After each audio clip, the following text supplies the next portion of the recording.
ಹ. ವಿದ್ಯಾರ್ಥಿಗಳೇ, ಇಲ್ಲಿ ಅಂದಾಜು ಬೆಲೆ ದಶಮಾಂಶ ಅಂದಾಜು ಬೆಲೆ ಬಂದದ. ಇದರಾಗ ಎಲ್ಲ ರೀತಿಯಿಂದ ನಿಮಗೆ ನಾ ತಿಳಿಸ್ತೇನೆ. ಒಂದೇ ಒಂದು ದಶಮಾಂಶ ಭಿನ್ನ ರಾಶಿಯನ್ನು ಕೊಟ್ಟಾಗ ಅವ್ರು ಏನು ಹೇಳಿರ್ತಾರೆ ಅದನ್ನು ಸರಿಯಾಗಿ ಅರ್ಥ ಮಾಡ್ಕೋಬೇಕು. 4,648 2 ದಶಮಾಂಶ ಅಂಕೆಗಳಿಗೆ ಪರಿವರ್ತಿಸಿರಿ, ಅಂದಾಜು ಬೆಲೆ ಮಾಡ್ರಿ ಅಂದಂಗೆ. ಅದು ಪರಿವರ್ತಿಸಿರಿ ಅಂದ್ರೆ ಅಂದಾಜು ಬೆಲೆ ಪರಿವರ್ತಿಸಿರಿ ಅಂತಂದಾಗ ಹೆಂಗೆ ಅರ್ಥ, ಅದಕ್ಕೆ ಇನ್ನೊಂದು ಹೆಸರೇನು ಅಂದಾಜು ಬೆಲೆ.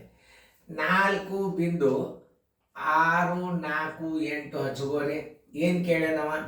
2 ದಶಮಾಂಶ ಅಂದ್ರೆ ದಶಮಾಂಶ ಸ್ಥಾನಕ್ಕೆ ನೀವು 2 ಸ್ಥಾನ ಮಾಡ್ಕೊ, ಪೂರ್ಣ ಸಂಖ್ಯೆಗಲ್ಲ.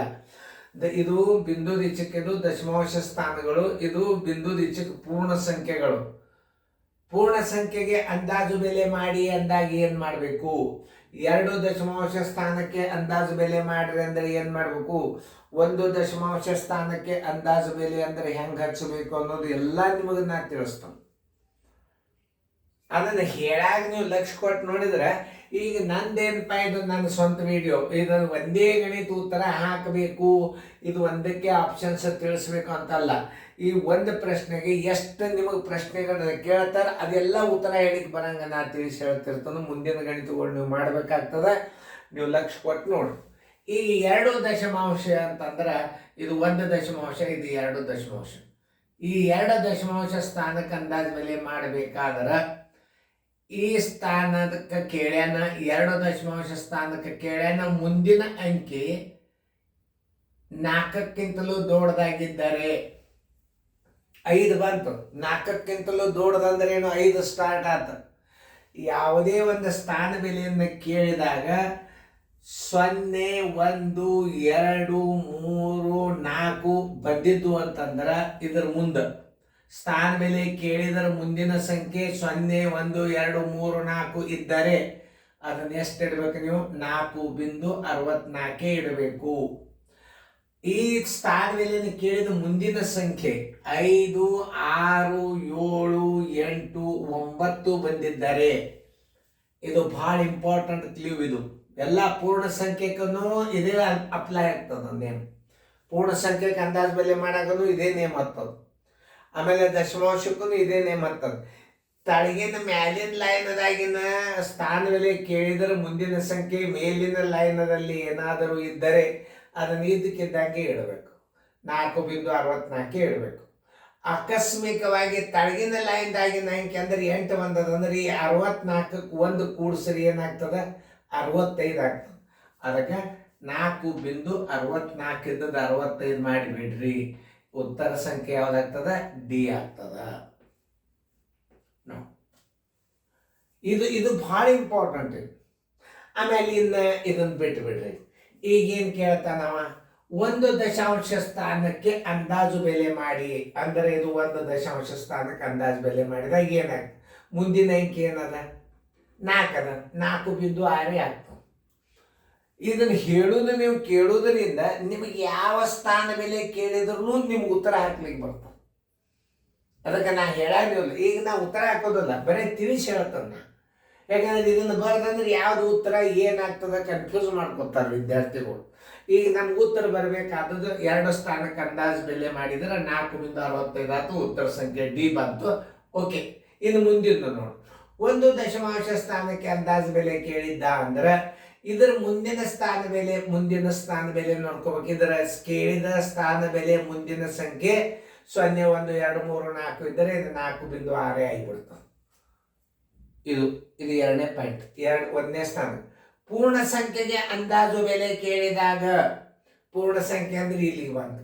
ಇದು ಪೂರ್ಣ ಸಂಖ್ಯೆಗೆ ಅಂದಾಜು ಬೆಲೆ ಮಾಡಂದ್ರೆ ಇದರ ಮುಂದಿನ ಸಂಖ್ಯೆ ಏನಾಗ್ಯದ? 4ಕ್ಕಿಂತಲೂ ದೊಡ್ಡದಾಗ 4 ಇದ್ದದ್ದು ನೀವು 5 ಮಾಡಿಬಿಡ್ಬೋದು.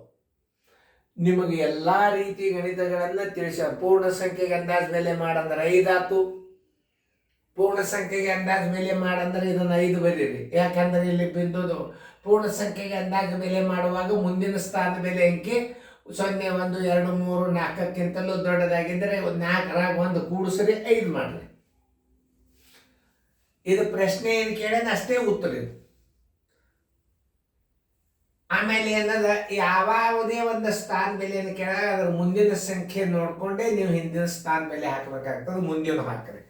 18.4906 3 ದಶಮಾಂಶ ಸ್ಥಾನಕ್ಕೆ ಅಂದಾಜು ಬೆಲೆಗೆ ಪರಿವರ್ತಿಸಿರಿ.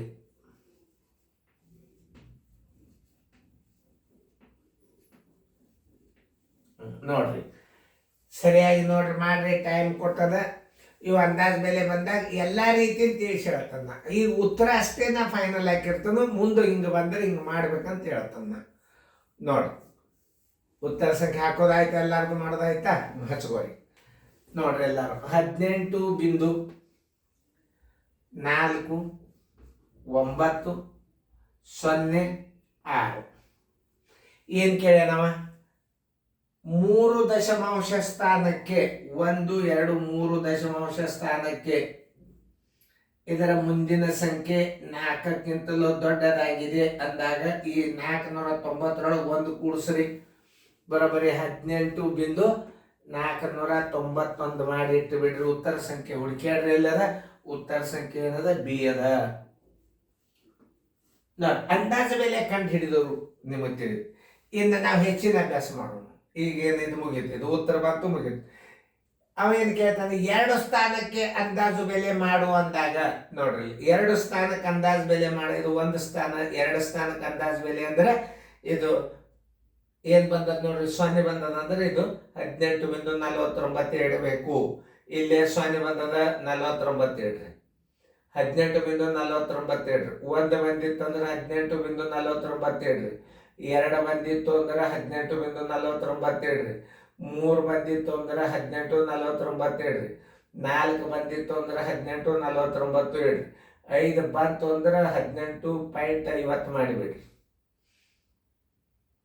ಆಮೇಲೆ 50 ಇಡ್ಬೋದು, 5 ಇಡ್ಬೋದು. ನೋಡಿ, ಪೂರ್ಣ ಸಂಖ್ಯೆಗೆ ಅಂದಾಜು ಬೆಲೆ ಮಾಡ್ರಿ ಅಂದ್ರೆ 18ಕ್ಕೆ ಬರ್ರಿ. 18ರ ಮುಂದಿನ ಅಂಕೆ 4ಕ್ಕಿಂತ ಚಿಕ್ಕದಾದ್ರೆ ಇದು ಪೂರ್ಣ ಸಂಖ್ಯೆಗೆ ಏನು ಹಚ್ಚಬೇಕು? 18 ಹಚ್ಚಬೇಕು. ಹೇಳು ಮುಂದೆ ಲಕ್ಷ ತಗೋರಿ. ಏನೋ ಸರ್ ಹೇಳ್ತಾರೆ ಅನ್ಬೇಡ್ರಿ. ಎಲ್ಲಾ ಸ್ಥಾನಗಳ ಬೆಲೆಗೆ ಅಂದಾಜು ಬೆಲೆ ಮಾಡೋದು ತಿಳಿಸ್ಲಿಕ್ಕತ್ತನ್ನ. ಇದನ್ನ ಅರ್ಥ ಮಾಡ್ಕೋರಿ. ಪೂರ್ಣ ಸಂಖ್ಯೆಗೆ ಅಂದಾಜು ಬೆಲೆ ಮಾಡಿದ್ರೆ ಟಕ್ಕನ ಇದು ನೋಡ್ರಿ, 4ಕ್ಕೆ 0 1 2 3 4 ತನಕ ಅದಂದ್ರೆ 18 ಇಡ್ರಿ. 2 ಸ್ಥಾನಕ್ಕೆ ಅಂದಾಜು ಬೆಲೆ ಮುಂದೆ 0 ಅದ, 49 ಇಡ್ರಿ. 3 ಸ್ಥಾನಕ್ಕೆ ಅಂದಾಜು ಬೆಲೆ ಮಾಡ್ರಿ. ಇಲ್ಲಿ 0 ಇರುವಲ್ತ, ಮುಂದೆ ಅಂಕಿ ಏನದ? 6 ಅದ. 3 ಸ್ಥಾನಕ್ಕೆ ಇಲ್ಲಿ ಕೇಳ್ಯಾನ.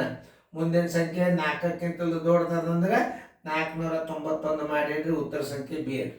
ಮುಂದಿನ 2 ಲೆಕ್ಕ ಮಾಡ್ರಿ. ನಾವು 5.9963 2 ದಶಮಾಂಶ ಸ್ಥಾನಕ್ಕೆ ಅಂದಾಜು ಬೆಲೆ.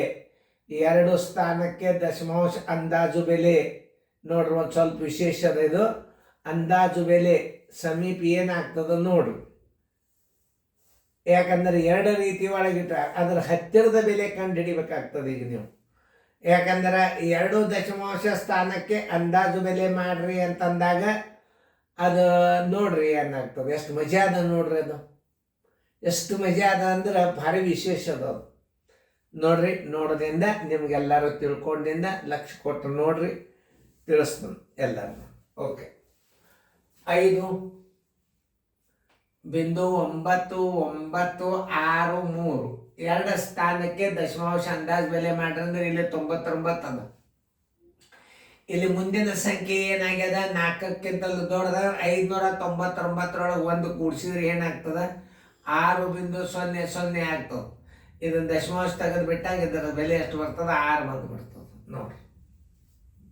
ನೋಡ್ರಿ ಹೆಂಗದ. ಉತ್ತರ ಸಂಖ್ಯೆ ಎ. ಇಂಥ ಗಣಿತಗಳನ್ನು ಕಲಿಬೇಕು ನೀವು. ಪೂರ್ಣ ಸಂಖ್ಯೆಗೆ ಅಂದಾಜು ಬೆಲೆ ಮಾಡ್ರಿ. ಇದು 5 ಅದ. ಪೂರ್ಣ ಸಂಖ್ಯೆಗೆ ಅಂದಾಜು ಬೆಲೆ ಇದ್ರ ಮುಂದಿನ ಅಂಕಿ 4ಕ್ಕಿಂತಲೂ ದೊಡ್ಡದ 5 ಅದ, 6 ಮಾಡಿಬಿಡ್ರಿ, ಮುಗಿದೋತು. ಮತ್ತದು 10ರ ಸ್ಥಾನಕ್ಕೆ ಅಂದಾಜು ಬೆಲೆನೂ ಆಗ್ತಾವ. ಅಲ್ಲಿ 10 ಹಚ್ಬೋದು ಒನ್ ಟೈಮ್ದಾಗ. ಅದು ಬಂದಾಗ ಈಗ ಬೇಡ. ಈಗ ಯಾವುದು ಉತ್ತರ ಹಚ್ಕೊಂಡ್ರಿ? 6 ಹಚ್ಕೊಂಡ್ರಿ. ಈಗ 5.99 ಅದ. 2 ಸ್ಥಾನಕ್ಕೆ ಅಂದಾಜು ಬೆಲೆ ಹೇಳ್ಯಾನ ಅಂದ್ರೆ ಮುಂದಿನ ಅಂಕಿ 4ಕ್ಕಿಂತಲೂ ದೊಡ್ಡದಾತು. 599ರೊಳಗೆ 1 ಕೂಡಿಸಿದ್ರೆ 600 ಆಯ್ತು. 600 ಆಯಿತು. ಈಗ ಮುಂದಿನ ದಶಮಾಂಶ ತೆಗೆದು ಬಿಟ್ಟ ನಾವು 6 ಇಟ್ಬಿಟ್ಟಾನ. ಉತ್ತರ ಸಂಖ್ಯೆ 6, ಉತ್ತರ ಸಂಖ್ಯೆ ಎ. 18.263 ಇಷ್ಟು ಹಚ್ಚುವರು. 1 ದಶಮಾಂಶ ಸ್ಥಾನಕ್ಕೆ 1 ದಶಮಾಂಶ ಸ್ಥಾನಕ್ಕೆ ಅಂದಾಗಿದ್ರೆ ಮುಂದಿನ ಅಂಕ ಏನಾಗ್ಯದ 4ಕ್ಕಿಂತಲೂ ದೊಡ್ಡದಾಗ್ಯದ ಅಂದ್ರೆ 18.2 ಒಂದು ಕೂಡ್ಸೋಣ ಬಿಡ್ರಿ. ಅಂದ್ರೆ ಏನಾಗ್ತದ 18.3 ಆಗ್ತದ. ಉತ್ತರ ಸಂಖ್ಯೆ ಬಿ. ನಿಮಗೆ ಅಂದಾಜ್ ಮೇಲೆ ತಿಳಿದಾವ ಅಂತ ತಿಳ್ಕೊಂಡು ಇನ್ನೊಂದು ಸ್ವಲ್ಪ ಹಾಕಿದ್ರು. ಕ್ರಮಬದ್ಧವಾಗಿ ಇದು ಬೇಸಿಕ್ ಅಭ್ಯಾಸ. ಎಲ್ಲ ನಮಗೆ ಏನು ಬೇಕಾದ್ರೆ ಕೇಳೋಲ್ಲ ನಿಮ್ಮ ನವೋದಯದಾಗ ಇಂಥವೆಲ್ಲ ಮೆಂಟಲ್ ಎಬಿಲಿಟಿ ಒಳಗೆ ಬರ್ತಾವೆ. ಇವು ಲಾಭಾನಿ, ಸರಳ ಬಡ್ಡಿ, ಸರಳ ಲಸ ಮಾಸ ಅಷ್ಟೇ ಅಲ್ಲ ಗಣಿತಗಳು ನವೋದಯದಾಗ. ನವೋದಯದಾಗ ಇವೇ ಮೆಂಟಲ್ ಎಬಿಲಿಟಿ ಒಳಗೆ ಸೈನಿಕ್ ಸ್ಕೂಲ್ನಾಗ ಬರ್ತಾವ, ನವೋದಯದಾಗ ಬರ್ತಾವ. ಇವೆಲ್ಲ ಏನೋ ಬುದ್ಧಿ ಸಾಮರ್ಥ್ಯ ಲೆಕ್ಕಗಳು. ಅಂದಾಜ್ ಬೆಲೆ, ಗಾತ್ರ, ಅನುಪಾತದಾಗ ಎಲ್ಲ ಗಣಿತಗಳನ್ನ ಕಲಿಬೇಕು ನೀವು. ಪರ್ಫೆಕ್ಟ್ ತಲೆಯಾಗಿ ಇಟ್ಕೊಂಡು ಬಿಡ್ಬೇಕು. ಇದನ್ನು ತಾನೇ ಬಂದ್ಬಿಡ್ತಾವ ಲೆಕ್ಕಗಳು. ನೋಡ್ರಿ ಈಗ 18.263 1 ದಶಮಾಂಶ ಸ್ಥಾನಕ್ಕೆ ಪಟ್ನ ಇಲ್ಲಿ 2ರ ಮುಂದೆ 1 ದಶಮಾಂಶ ಇಲ್ಲಿ ಇಡ್ರಿ, ಮುಂದೆ ಅಂಕೆ 6 ಅಂದ್ರೆ 18.3 ಬಾಯಿದಿದ್ದೆ. ಒಂದು ಸಂಖ್ಯೆ ಜಾಸ್ತಿ ಮಾಡು. ನೋಡಿ 18.3 ಪೂರ್ಣ ಸಂಖ್ಯೆಗೆ ಅಂದಾಜು ಮೇಲೆ ಮಾಡಂದ ಅಂತ ತಿಳ್ಕೊ. ಪೂರ್ಣ ಸಂಖ್ಯೆಗೆ ಕೈ ಹಚ್ಚರಿ. ಇಲ್ಲಿ 18 ಅದ, ಮುಂದಿನ ಅಂಕೆ ಪೂರ್ಣ ಸಂಖ್ಯೆ 18 ಇದು. ಆಮೇಲೆ 2 ದಶಮಾಂಶ ಸ್ಥಾನಕ್ಕೆ ಅಂದಾಜು ಮೇಲೆ ಮಾಡ್ರಿ ಅಂದ್ರೆ ಇಲ್ಲಿ ಕೈ ಹಚ್ಚರಿ. ಮುಂದಿನ ಅಂಕೆ 4ಕ್ಕಿಂತಲೂ ಸಣ್ಣದದ ಅಂದಾಗ ಏನು ಮಾಡಬೇಕು? 18.26. 2 ದಶಮಾಂಶ ಸ್ಥಾನಕ್ಕೆ 18.26. 1 ದಶಮಾಂಶ ಸ್ಥಾನಕ್ಕೆ 18.3. ಪೂರ್ಣ ಸಂಖ್ಯೆಗೆ 18. ಯಾಕ? ಇದು ಪೂರ್ಣ ಸಂಖ್ಯೆ. ಮುಂದಿನ ಸಂಖ್ಯೆ 4ಕ್ಕಿಂತಲೂ 5ಕ್ಕಿಂತಲೂ ಚಿಕ್ಕದಾಗ್ಯದ. 4ಕ್ಕಿಂತಲೂ ದೊಡ್ಡದು, 5ಕ್ಕಿಂತಲೂ ಚಿಕ್ಕದು. 4ಕ್ಕಿಂತಲೂ ದೊಡ್ಡದು, 5ಕ್ಕಿಂತಲೂ ಚಿಕ್ಕದು. ಇದು ಮ್ಯಾಲೆ 5ಕ್ಕಿಂತಲೂ ಚಿಕ್ಕದಾಗಿದೆ ಅನ್ಬೇಕಿದೆ. ಹೆಂಗ ನಿಯಮಗಳನ್ನ ಅರ್ಥ ಮಾಡ್ಕೊ. 5ಕ್ಕಿಂತಲೂ ಚಿಕ್ಕದಾಗಿದೆ, 18 ಆತ ಪೂರ್ಣ ಸಂಖ್ಯೆದಾಗ. 2 ದಶಮಾಂಶ ಸ್ಥಾನಕ್ಕೆ ಕೈ ಹಚ್ಚರಿ. 5ಕ್ಕಿಂತಲೂ ಚಿಕ್ಕದಾಗಿದೆ, 18/26 ಆತು. ಆಮೇಲೆ ಏನ್ ಕೇಳ? 1 ದಶಮಾಂಶ ಸ್ಥಾನಕ್ಕೆ ಅಂದಾಜು ಬೆಲೆ ಅಂದಾನೆ 2ಕ್ಕೆ ಕೈ ಹಚ್ಚರಿ. ಮುಂದಿನ ಅಂಕಿ 4ಕ್ಕಿಂತಲೂ ದೊಡ್ಡದಾಗ್ಯದ, 5ಕ್ಕಿಂತಲೂ ಚಿಕ್ಕದು, 4ಕ್ಕಿಂತಲೂ ದೊಡ್ಡದು. ಇದು ಫಾರ್ಮುಲಾ ನೆನ್ಪಿಟ್ಕೋರಿ. ಅಂದ್ರೆ ಎಷ್ಟು ಬರ್ತದಿಲ್ಲ? 18.3. ನಿಮಗೆ ತಿಳಿದ ತಿಳ್ಕೊಂಡು ಮುಂದಿನ ಮಾದರಿಗಳನ್ನ ನೀವು ಮಾಡಲೇಬೇಕು. ಲಕ್ಷ ಕೊಟ್ಟು ನೋಡ್ರಿ, ಚೆನ್ನಾಗಿ ಬರ್ಕೊಡ್ರಿ.